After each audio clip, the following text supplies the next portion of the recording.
اتوار کو میں اور ڈاکٹر صاحب ضرور گاؤں جاتے۔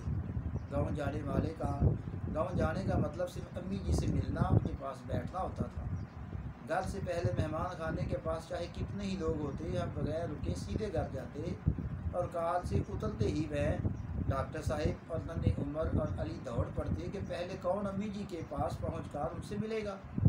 وہ باری باری سب کو بسم اللہ کہہ کر گلے سے لگاتی اور زور سے ملتی، اور جب اپنی آغوش میں لے کر سر اور منہ چومتی تو یوں لگتا کہ سب پریشانیاں انہوں نے کھینچ لی ہیں۔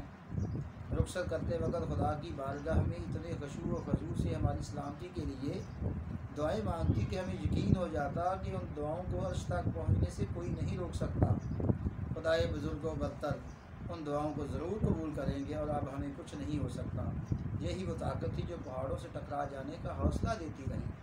میری نوکری ہی اسی نوعیت کی ہے کہ جس میں بحران و مشکلات آتی رہتی ہیں۔ جب بھی کوئی مصیبت آتی، امی جی کی دعاؤں اور چھاؤں میں پناہ مل جاتی۔ پوری سروس میں کبھی معطل یا برخاست شدہ کسی ملازم نے اپیل میں غلط بھی لکھ دیا کہ اس کی ماں بیمار تھیں اور وہ اس کے علاج کی وجہ سے غیر حاضر ہو گیا، تو بھی میرے ہاتھ اسے سزا دینے سے قاصر رہے۔ ماں کا خیال رکھنے والے کو کیسے سزا دی جا سکتی ہے؟ اے خالق کائنات، تو نے کیا عظیم نعمت تخلیق کی ہے ماں۔ اپنی اس حسین ترین تخلیق پر خالق خود بھی فخر کرتا ہوگا۔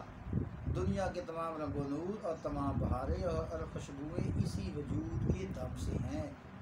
ہر رشتے کے خلوص اور محبت کی کوئی حد ضرور ہوتی ہے، ماں کی محبت کی کوئی حد نہیں۔ حدود و قیود اس کا اندازہ اور احاطہ نہیں کر سکتے۔ زندگی کے آخری لمحوں میں بھی اس پاکیزہ اور عبادت گزار ہستی کو نماز قضا ہونے کے علاوہ اس بات کی فکر ہوتی کہ چاندی جیسے سفید بال ننگے نہ رہیں، ان کا سر دوپٹے سے ڈھانپا جائے۔ ڈرپ لگی ہے اور پھر بھی نحیف آواز میں مجھ سے پوچھتی دودھ پی لیا ہے؟ تھک گئے ہو گے، جاؤ اب سو جاؤ۔ معالجوں نے بچانے کی سر توڑ کوشش کی مگر کوئی کوشش کامیاب نہ ہوئی۔ مسیحاؤں نے سر جھکا دیے تو ایسے لگا کہ زندگی کی تاریکیوں کو روشن کرنے والی شمع بجھ گئی۔ ہمارے سروں پر تنا ہوا سائباں گر گیا، طوفان میں چھت ٹوٹ گئی۔ زندگی کو گل و گلزار بنانے والی بہاریں اور خوشبوئیں لانے والا چمنستان اجڑ گیا۔ تعزیت کے لیے جمع ہونے والے مجمع کو ایک عالم باعمل بتا رہے تھے کہ آقا دو جہاں صلی اللہ علیہ وآلہ وسلم نے ایک بار صحابہ سے کہا کہ مجھے حسرت رہی ہے کہ ایک عبادت نہ کر سکا۔ صحابہ نے چونک کر کہا حضور صلی اللہ علیہ وآلہ وسلم، آپ پر سب عبادتیں ختم، پھر وہ کون سی عبادت ہے جو آپ نہ کر سکے؟ فرمایا حسرت ہی رہی کہ کاش میری ماں زندہ ہوتی، میں نماز پڑھ رہا ہوتا اور میری ماں مجھے پکارتی محمد، تو میں یہ آواز سن کر نماز چھوڑ کر ماں کے قدموں میں جا بیٹھتا۔ اپنے محبوب کو بچپن ہی میں مامتا جیسی عظیم نعمت سے محروم کر کے کس کس آزمائش سے دوچار کیا گیا، بے شک وہی حکمت کا جاننے والا۔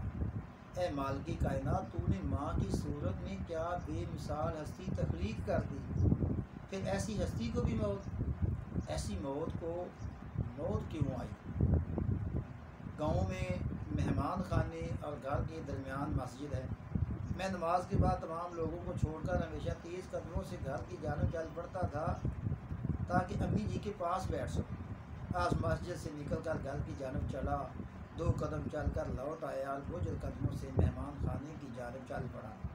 جس ہستی کی وجہ سے وہ گھر تھا، اس کے چلے جانے سے وہ صرف ایک مکان ہے جہاں جانے کو نہ دل چاہا نہ ہمت ہوئی۔ کچھ دنوں کے بعد بھائیوں کے ساتھ گھر چلا گیا۔ صحن میں موجود چارپائی کی طرف بھاگا کہ بسم اللہ کہہ کر مجھے گلے لگا لیں گی۔ چارپائی خالی ملی تو ان کے کمرے کی جانب لپکا کہ پلک پر لیٹے ہوئے بسم اللہ کہہ کر مجھے آغوش میں لے لیں گی، مگر نہ ہاتھ اٹھے نہ بسم اللہ کی آواز گونجی۔ سرہانے پر ایک طرف دوپٹہ پڑا تھا اور دوسری طرف اینک۔ ایک طرف ننھا عمر ان کی کھونٹی پکڑ کر رو رہا تھا، دوسری جانب علی آنسو بہا رہا تھا۔ وہ بھی امی جان کو تلاش کر رہے تھے۔ اب کتنے ہی اتوار گزر جائیں گے، اب کس کو انتظار ہوگا، اب کون لیٹ ہونے پر بے قرار ہوگا۔ بے شک سب کو فنا ہونا ہے، سب نے جانا ہے۔ کائنات کے افضل ترین انسان آقا دو جہاں صلی اللہ علیہ وآلہ وسلم چلے گئے تو جہاں کون رہے گا؟ قادر مطلق کے سوا سب کو فنا ہے۔ اے قادر مطلق، ہماری امی جان کی مغفرت فرما دے، انہیں جنت الفردوس میں اللہ مقام عطا کر دے۔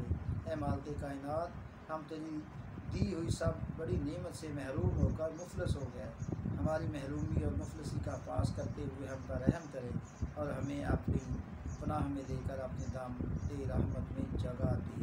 آمین۔